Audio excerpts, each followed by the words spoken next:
this is Dr. TingTing. Welcome to my channel. About 2 months ago, I shared a video of me playing Schubert G-flat major impromptu blindfolded. If you haven't watched that video, check out the link below. Today, I'd like to share some thoughts and ideas on how to play this piece. When I prepared for this tutorial, I realized a lot of the things I'll be talking about are fundamental principles in piano playing, such as the sound production, how to play legato, how to make a phrase, how to voice, etc. Basically, this is a great piece to learn about these fundamentals. Therefore, not only am I giving you a step-by-step practice guide, but also using this piece as an example to explain and demonstrate those ideas, so you can apply them to any music you're playing. First, let me give you some quick background information on this piece. This is the third impromptu from the set Opus 90 or Deutsch number 899. It was composed in 1827, 1 year before Schubert's death. So it's considered as one of his late piano works. This piece always reminds me of Schubert's famous song, Ave Maria, because they both have this long melodic line and the serene, angelic quality. In that sense, this impromptu is more vocal than instrumental. When you look at the texture of the piece, it's very clear. It's melody versus accompaniment. So immediately, I'm thinking I need to establish different sound for each voice. I need to find my foreground and the background. The top notes in the right hand are the melody, so that's the foreground. And underneath, we have two layers, the left hand chords,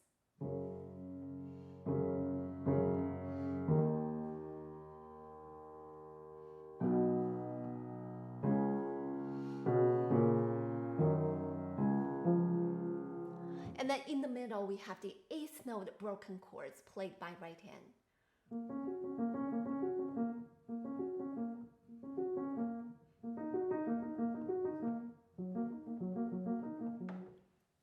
Let's look at the right hand melody first. I call this the song for Pinky because most of the notes are played by Pinky, like this.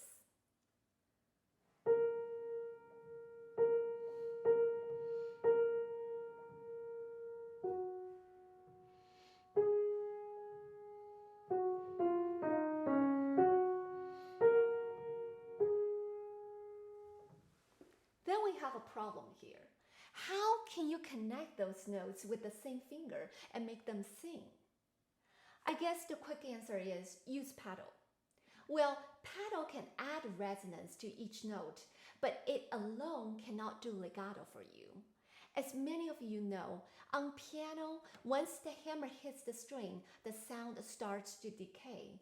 Unlike human voice or the string instruments, it's impossible to make the note grow louder after you play a key. Just listen. See, the sound disappears. So there's always a gap going from one note to the next. That's just the nature of the instrument. So how on earth can we achieve legato on piano? Well, legato is an illusion created by a combination of things. First, attentive listening, because you need to listen very carefully to match the sound from one note to the next.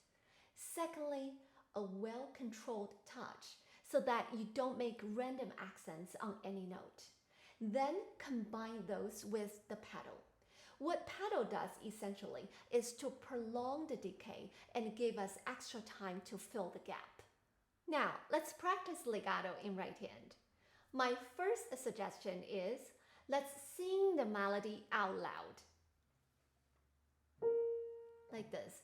Da, da, da, da, dee.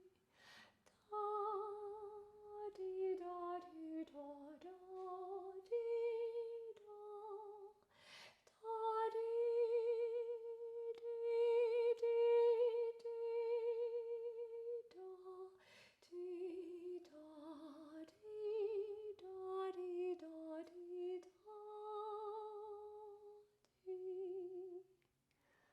just excuse my voice. I'm not a singer and my voice is quite small, but just to show you the idea. As soon as you start singing, you can feel the phrases. You can feel what notes belong together and where to brace and how to shape the phrase, etc. In my opinion, you need to sing it well in order to play it well.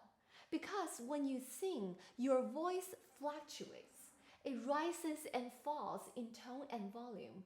That natural elasticity and vibrato create a perfectly smooth line. And that's exactly what we want to achieve on piano. So let your voice guide your fingers. We can sing and play at the same time, like this.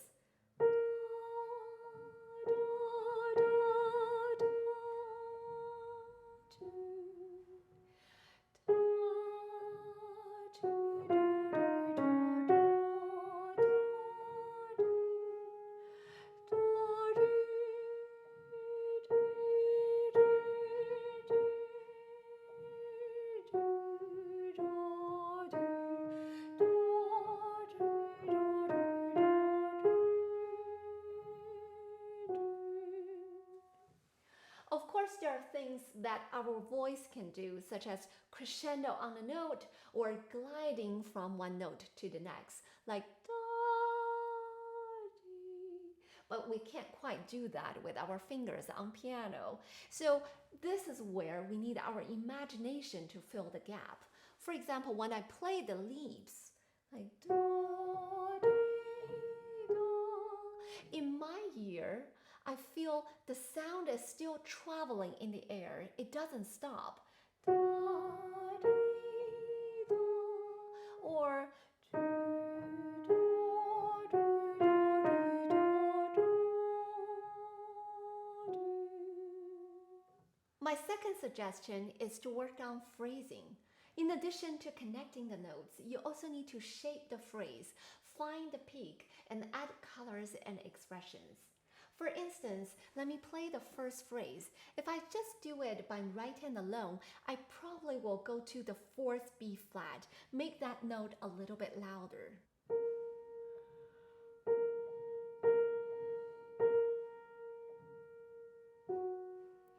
But if I add my left hand,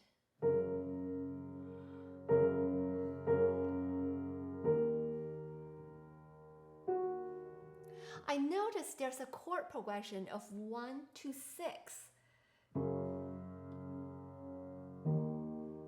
And that 6 sounds very tender to me. So instead, I would actually come down on that B flat and make it softer.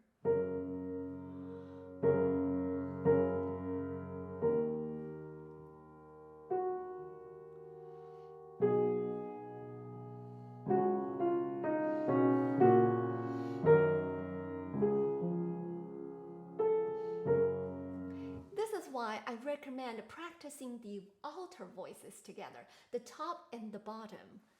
So let me keep going.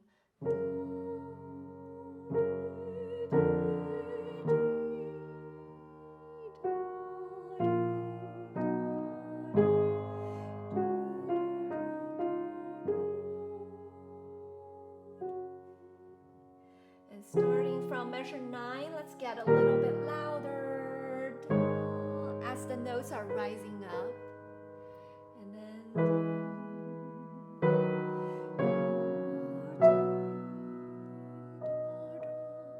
and here, if you sing measure 11 and 12, you would notice you have to make more effort to get to the top note, the F flat.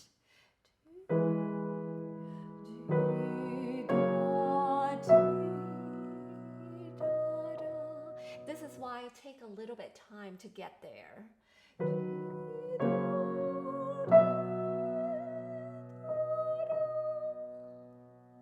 Now, let's look at the 2 lower voices. The left hand at the beginning is very simple, just providing the harmonic support, but that will change as the music progresses. The middle voice is an extremely soft layer of 8th note broken chords. The challenge here is you need to find a very delicate touch, light as feather, but at the same time all of the 8th notes have to be very even. not just in volume, but also in rhythm.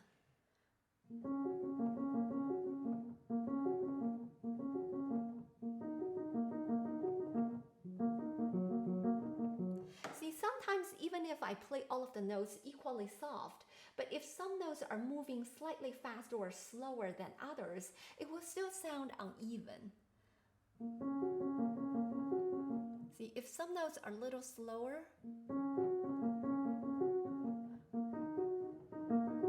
see that? So make sure all of the notes are moving at the same speed. In my practice, I found the easiest way to achieve evenness in right hand is that your fingers must stay in the keys. Press gently but firmly. Yes, you hear me right. Gently but firmly, because your fingertips need to stay firm in order to control the evenness and softness of your touch. Here, I recommend practicing left hand chords with the right hand eighth note broken chords, like this.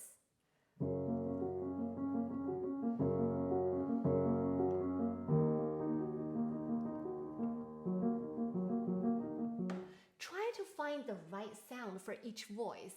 Here, the left hand should feel like a warm, deep cushion. It's the root of the broken chords, and right hand just floats on top of it.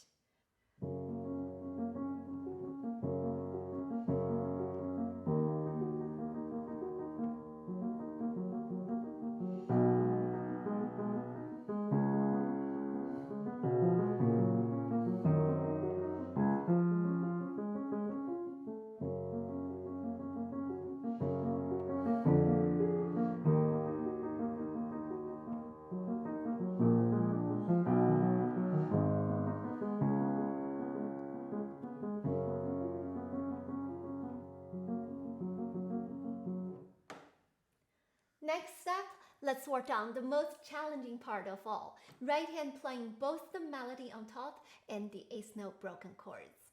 The key is to find the perfect balance between these two voices, and this is how I differentiate them. I play the melody in mezzo piano to mezzo forte, and the bottom eighth notes in pianissimo, like this.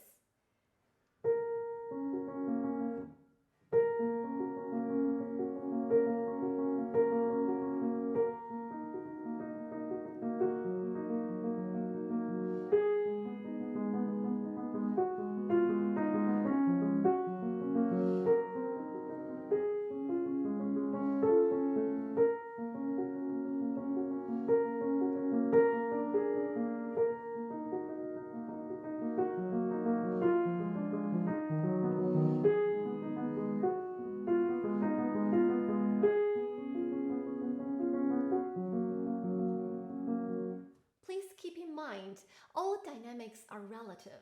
So your mezzo forte might be louder or softer than mine.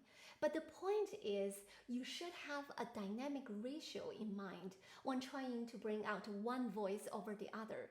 Usually, the greater difference you have between the two voices, the clearer your voicing will be. And you can really apply this idea to any pieces that have multiple voices, such as those of Chopin, Schumann, and Brahms. I also want to mention, when I play right hand, I gave more weight to my pinky.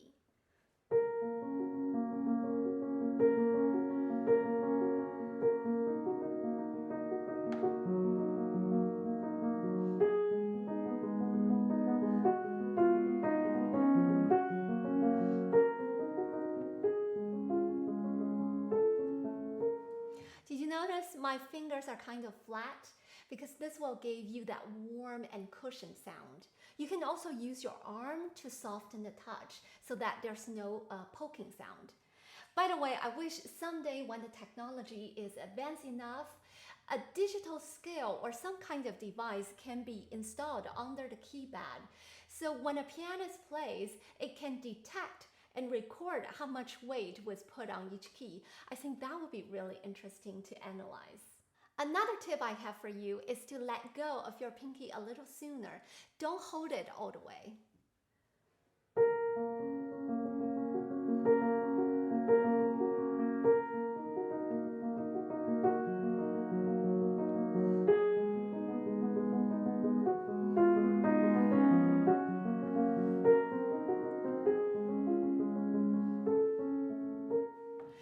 let your paddle and your ear carry the sound for you. Especially if you have smaller hands, it helps to release the tension and stay relaxed. After going through these steps, we're ready to put everything together. I want to talk about the time signature here. It's quite unusual that we have double cut time. So what that means is the half note gets one count, and there are 4 of them in every measure. Make sure you don't play too slow, because the slower you go, the harder it gets to maintain the melodic line. So keep the flow. If you have a metronome, then I recommend setting the tempo to 58, and this is for a half note.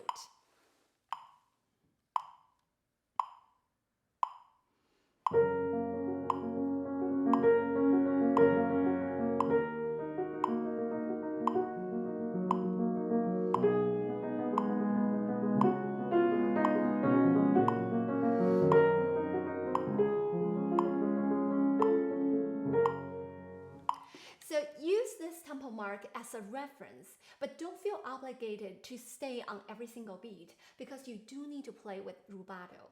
Starting in measure 25, we enter the middle section. This is where the mood and character begin to change. It becomes more dramatic and intense.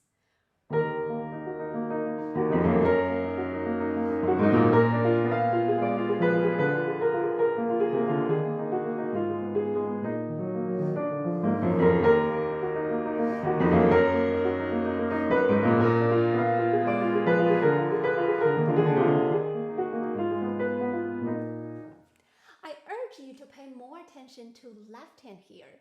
Remember at the beginning of the piece, left hand is more of a supporting role and the right hand dominates? Well, starting from here, it's no longer a right hand monologue anymore. The right hand becomes increasingly active. It actually joins the conversation with right hand. For instance, look at those triplets in measure 25, 28,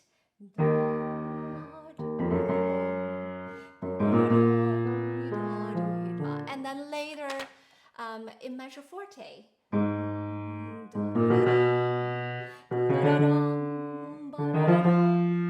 So the left hand is really taking the lead and pushing right hand to create this sense of urgency and uncertainty. Let me play for you one more time.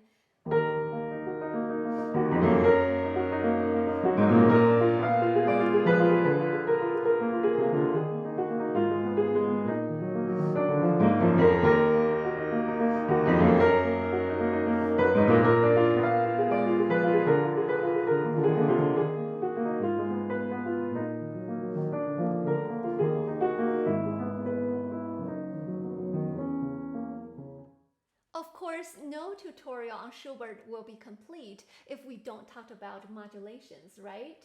Well, this piece is full of unexpected turns and surprising key changes. The first major key change happened in measure 25. Let me start from measure 21 so you can hear the transition.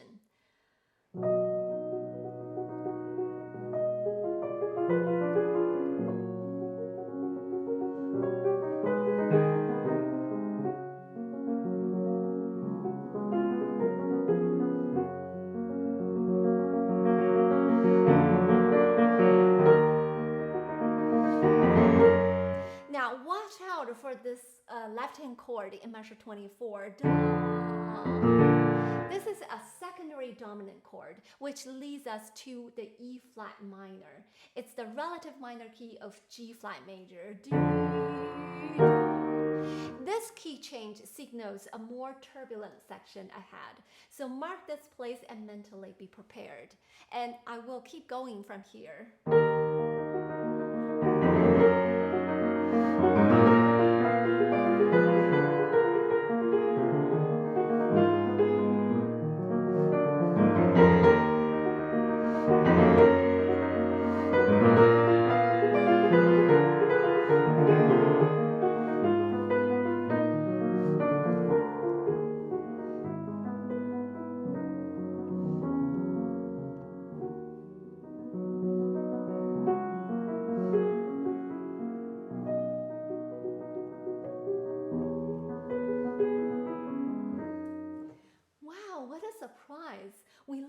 on C flat major chord. For me, the most magical note is the F flat in measure 31. Let me show you again from 29 so you can hear how it evolves.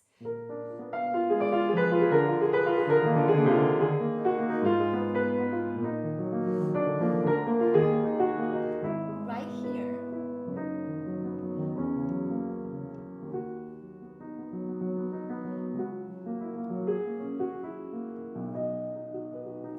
To me, this is really the turning point. Did you hear how the tone has softened and the harsh feelings temporarily went away? But it's not over yet. The emotions continue to intensify in measure 40 to 47.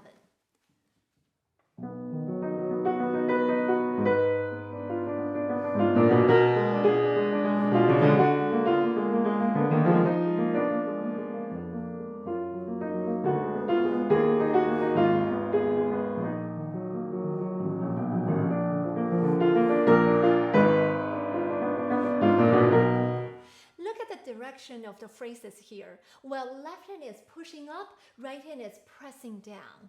Like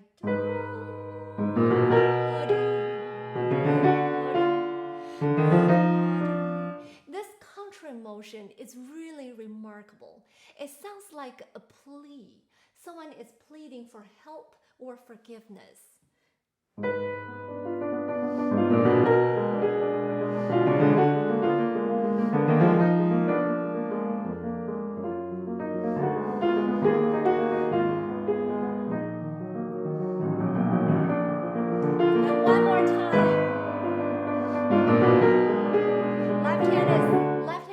Doubled.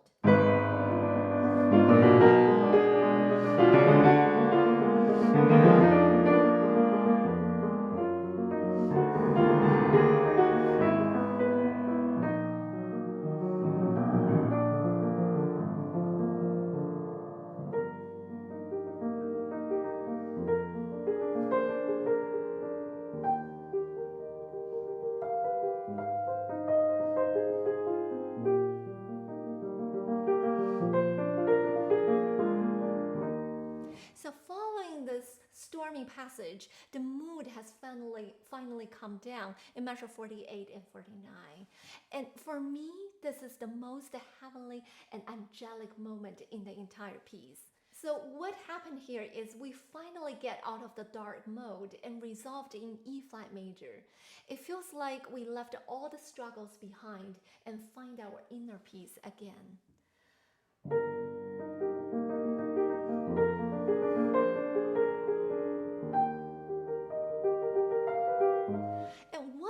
This place so special is not just the key change, but also the wide range.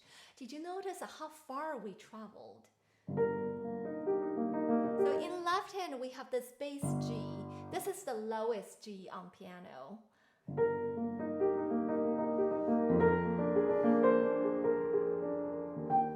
And did you hear the right hand?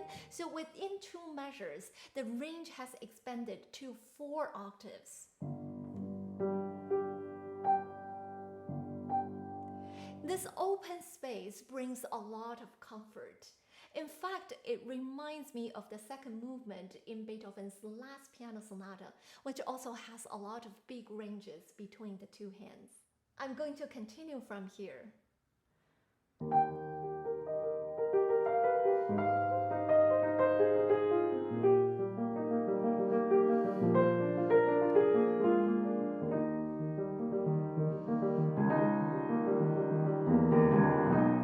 Starts to drift away, and once again listen to the left hand.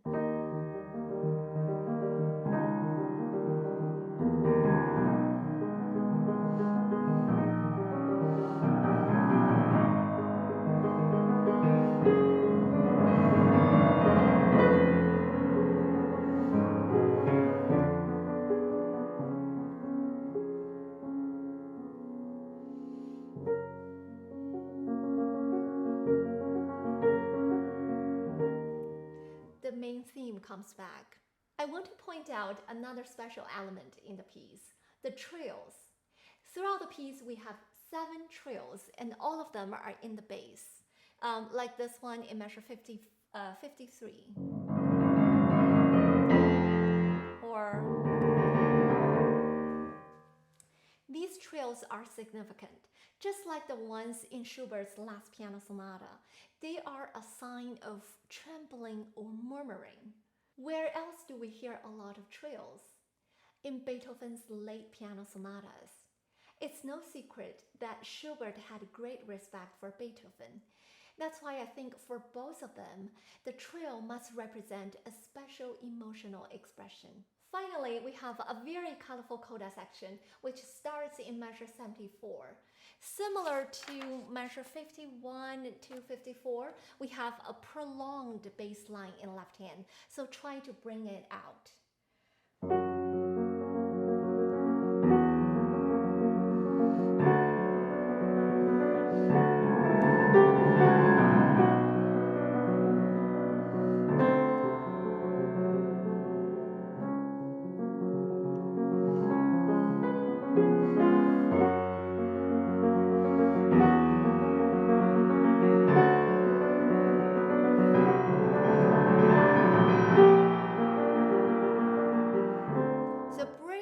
We're in G minor.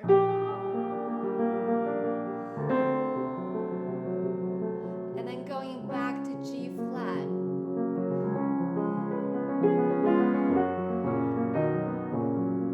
One more time to double check. And then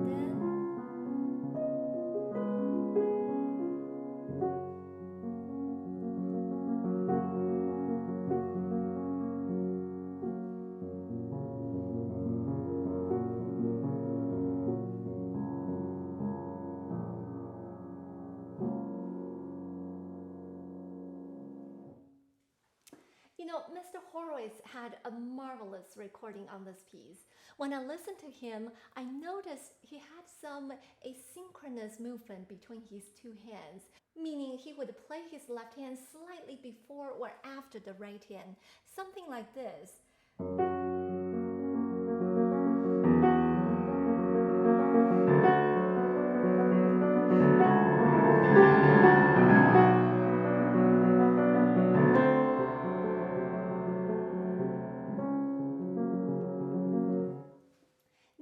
To be more common among the older generation of pianists, especially when they play Chopin. It highlights certain notes and adds color and emphasis. However, I think the current generation of pianists are more disciplined in keeping their hands together. So at the end of the day, I think it's a personal preference. If you like that effect, maybe pick a few places to do. Just make sure don't overindulge because it will just become predictable and not that special anymore. A true masterpiece gives you infinite possibilities.